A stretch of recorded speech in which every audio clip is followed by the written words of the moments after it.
Do'stlar, barchangizga salom. Siz Aktiv kanalidasiz. Bugun bizda avtomobilda joy kam bo'lsa, kuchaytirgichni qayerga o'rnatish muammosining yechimi ko'rib chiqiladi.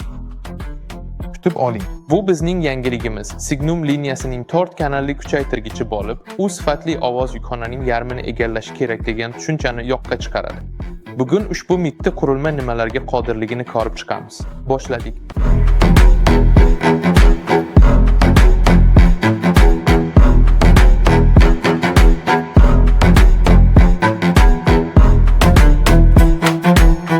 Odatdagidek jamlanmani ko'zdan kechirishdan boshlaymiz. Chiroyli qutilarimizni ochib, ichidagilar bilan tanishamiz. Qutimiz mana shunday ko'rinishga ega. Barcha zarur texnik xususiyatlar orqa tomonda ko'rsatilgan. Endi esa ichiga nazar solamiz. Quti ichida bizni albatta kuchaytirgich kutmoqda. Qarang, u qanchalik chiroyli va qanday jozibali tovlanadi. Shuningdek, ushbu mahsulotni sotib olish uchun maxsus 20% chegirma taqdim etadigan flyer ham ilova qilingan. Aslida, ushbu jarayonni amalga oshirishda mutlaqo hech qanday murakkab yoki qiyin bo'lgan joyi yo'q. Hammasi juda ham oddiy. Shart joylang, linkni yuboring va 20 chegirma oling. Qirqotlar orqada. Albatta obuna bo'ling. Va TM Aktiv jamoasiga qo'shilish bo'yicha ko'rsatma. Yuqori darajali kirish terminallari, ular mana shunday ko'rinishda. Xullas, hech qanday murakkablik yo'q. Kannaydan plus-minusni ulab, kuchaytirgichga joylaysiz. Kafolat taloni va foydalanish bo'yicha qo'llanma. Aytgancha, bu yerda barcha mikro kuchaytirgichlar liniyasi sanab o'tilganiga e'tibor bering. An'anaga ko'ra, qo'llanmada kuchaytirgichlar uchun qanday saqlagichlarni tanlashgacha bo'lgan juda ko'p ma'lumotlar mavjud. Shuning uchun o'rnatishdan oldin albatta tanishib chiqing. Birinchi bo'lib ko'zga tashlanadigan narsa bu uning o'lchamlari. Kuchaytirgich haqiqatan ham mitti. Uzunligi bor yogi 175 mm, kengligi esa 82,5 mm. Uni o'rindiq ostiga, bardachokka, panel ichiga, xullas xohlagan joyga, hatto cho'ntakka ham yashirish mumkin. U shunchalik ixchamki, har qanday, hatto eng kichik avtomobilda ham sezilmaydi. Korpus alyuminiydan tayyorlangan. U bir vaqtning o'zida sovutish radiatori bo'lib xizmat qiladi va kuchaytirgichni mexanik ta'sirlardan qo'shimcha himoya qiladi. Yigilishi mustahkam, hech qayeri qimirlamaydi va ovoz chiqarmaydi. Qo'lda qanchalik yaxlit sezilayotganini eshitish mumkin. Dizayniga e'tibor bering. O'rnatilganda u juda ajoyib ko'rinadi. Aytgancha, bu bizning birinchi ultraxcham kuchaytirgichimiz emas. Oldingi modellarning sharhi kanalimizda bor. Endi esa texnik xususiyatlarga o'tishni taklif qilaman. Mistart.100 modeli toifasidagi kuchaytirgichlarga kiradi.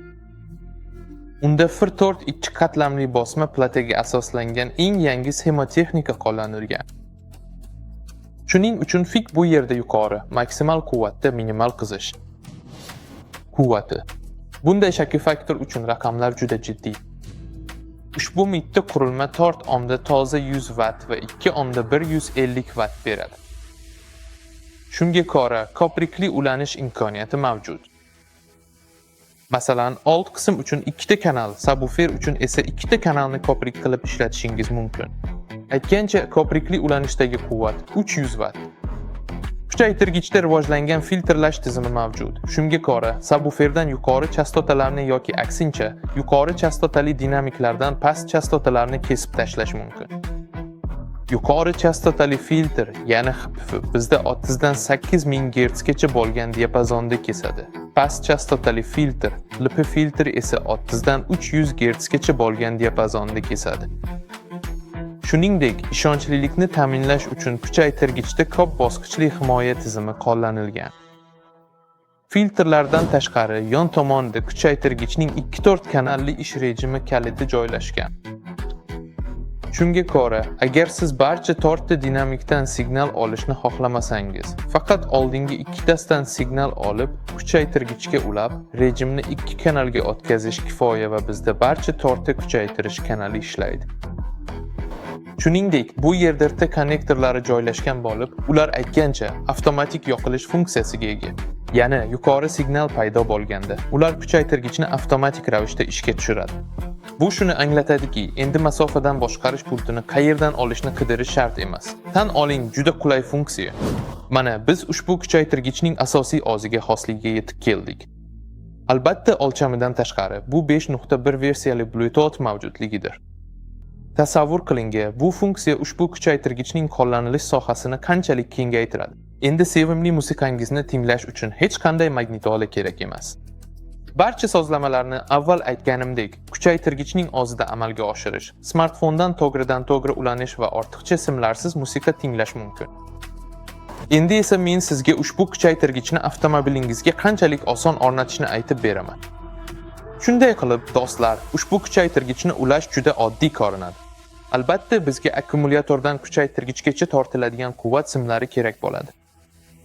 Akkumulyatorning musbat klemmasidan 20 sm masofada saqlagichni ulashni unutmang, chunki xavfsizlik hamma narsadan ustun.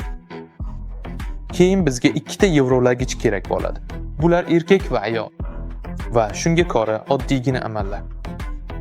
Biz buni oddiy bir dinli magnitola misolida ko'rib chiqamiz. Ko'rib turganingizdek, men yevrolagichning akustik fishkasini chiqarib oldim. Demak, biz akustik tizimning maxsus fishkasini kuchaytirgichning yuqori darajali maxsus kirish portlariga ulaymiz React emas, butun 5 va magnitolaga mana shunday to'g'ri va aniq joylashtiramiz.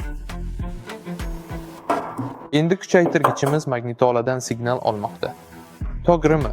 To'g'ri yondashuv.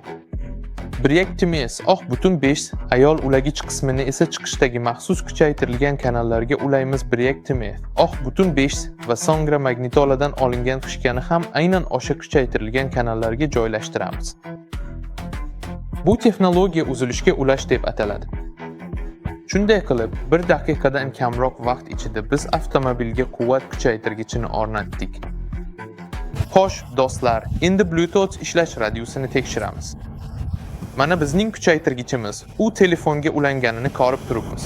Aytgancha, musiqani yangi akustikamizda eshitamiz. U haqida ham shar olyapman. O'tkazib yubormaslik uchun albatta obuna bo'ling. Bu Supreme liniyasi H&M Marine brendining dengiz akustikasi.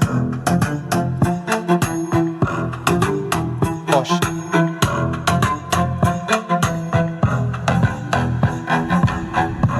Bu yerda allaqachon 10 metrlarcha masofa bor shekilli.